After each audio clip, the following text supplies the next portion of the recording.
Have you guys ever seen Magnus deploy the King's Gambit? This game was played at 97 accuracy. It's going to teach you a lot about endgame conversion. It's going to teach you how to play the King's Gambit if you're into that. I love this. People are like, oh, it's not played at top level. This game disproves that. It was played in 2010. His opponent is Wang Yu. So we have Magnesium Calcium versus Wang Yu, a 2750 FIDE Grandmaster. So he knows how to checkmate with a King, Queen versus King. We get d5, this counter gambit, at which point you do take on d5. Wang captures back on f4, though e4 is the better of the line, and Magnus goes knight f3. This is pretty automatic if they don't go e4. Now in this position, Wang plays knight to f6. I would just like to show a cool line if they do take the pawn on d5. Here, it's like a Scandinavian. You gain a tempo on the queen. And in this position, it's actually great to go king f2. This sets a little bit of a trap. If black goes bishop to c5, you go d4, gaining a tempo on the bishop. After the bishop moves, why is black lost? I should have waited a little bit, but black is lost because of this check. You might be like, that's a bad check. I'm just going to gain a tempo on your bishop. I'm going to be like, okay, well, I'm going to win your queen. And this is winning for white. It's a cool trap that if you try the King's Gambit, you will get sometimes. Especially in Blitz and Bullet. But these guys are good, so he goes knight f6, trying to recapture it with the knight. Magnus decides to hold on. There's another line you could play that is knight to c3. This is typically what I play. Bishop to c4, knight takes, and b takes. I quite like this position for white. You're going to go d4, win the pawn back, rook b1, tie the bishop down to b7. There's a bunch of lines here. But he decides to go bishop to c4. We get knight takes, castles. And black is slightly better, but he's going to really need to try to hold on to this f-pawn. Black loses the f-pawn, then it'd be like the best opening ever because you get the open f-file on black's king, and your position is well developed. We get bishop to e7, slightly passive, and as you could see, it's already equal. The only move black has for an advantage I can speak, is bishop to b6, bishop to e6. We would get bishop to b3, maintaining the tension. And it's going to be a lot on the e-file. It's going to be a slower game. White's going to try to win the pawn. Black's going to try to not allow white to win the pawn. But in this game, we get bishop e7, takes, gaining a tempo on the queen, queen back, and pawn to d4, trying to win this pawn.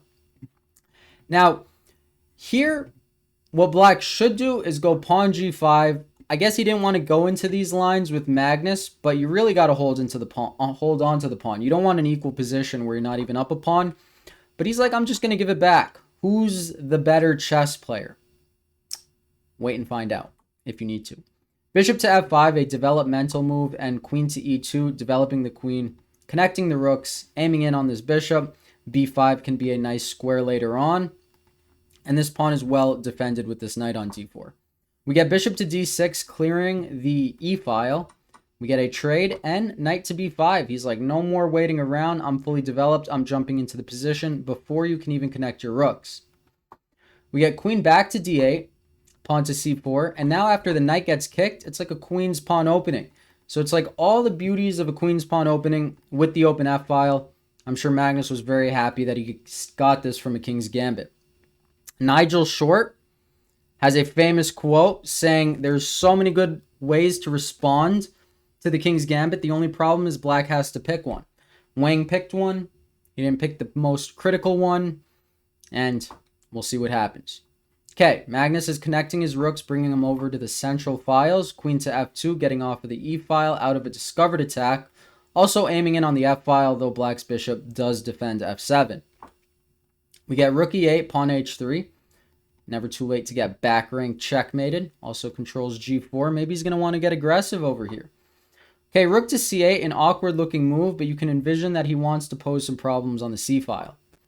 Okay, two rooks in the center. Looks pretty good to me. Looks pretty good to you, I hope. Pawn c6, but that does not deter d5. Now, all of a sudden, Magnus is going to get a passed pawn, and that pawn is very annoying, especially with this knight. This bishop is not so coordinated. The promotion square is a dark square. That's a light squared bishop.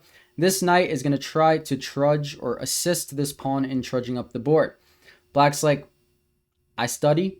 They say blockade past pawns, so he does that. Magnus goes rook e3, defending his rook. Rook lifting up and over soon, and there's two defenders on this knight. We get rook to d8, knight c4. He's like, get out of here, queen. And he goes rook to e5, creating a blockade on the queen. And now this pawn is going to go up. Black should have gone pawn to b5, at which point we would get knight a5. And at least it's harder for white to make progress on the d file, though you did claim a good square, though there are some pins, though black can get back ranked. So that's why he went h6 first, but then we get d6, bishop f5, stopping it from going to d7, and knight b6, promoting it to go into d7. Promoting the assistance of the pawn that you want to promote. English. We get bishop e6, pawn d7. That pawn is one away from queening. King to h8, hopping on the dark square, pawn a4, and pawn to g6. Now, what do you do as white? Queen c3 is a beautiful move. This sets up a tactic. Let's say black wastes a move. Try to find the tactic here. The point is this pawn now defends the queen. So you have rook takes e6. The queen is pinned to the king. And you're just winning the game. After queen takes queen, we would get rook to e8 check. If takes, promote with check and then take the queen. So the king moves. Then you take the queen. And this is GG's. So that's the tactic that Magnus set up with queen to c3. So we get king to g7, cutting that tactic off. Pawn a5, clamping down on the queen side. It's pretty hard for black to make a move, actually. It's actually quite hard for black to make a move. Like if he moves this queen, there's a discovery. If he moves this bishop, the rook gets into e8. So he just took the pawn. You might be like, was that necessary? Actually, kind of. Because if black moves the rook, let's say somewhere to like b8, you would just get knight to d5, pressuring the queen that cannot move because of the discovery. And after bishop takes knight, what is the winning move? Only one, rook to e8. And this rook gets in. There's nothing here. If trading queens, the pawn's going to promote. This rook cannot safely go to d8 because you just take it and the queen can't take back because of the pin. So that pin was the bane of black's existence. So he's like, okay, I'm going to go into this endgame where I have a bishop and a pawn for a rook. How is this guy going to win? Can I fortress? Not exactly. This is a masterful conversion by Magnus. So he's improving his position as much as he could. Then he improves his king.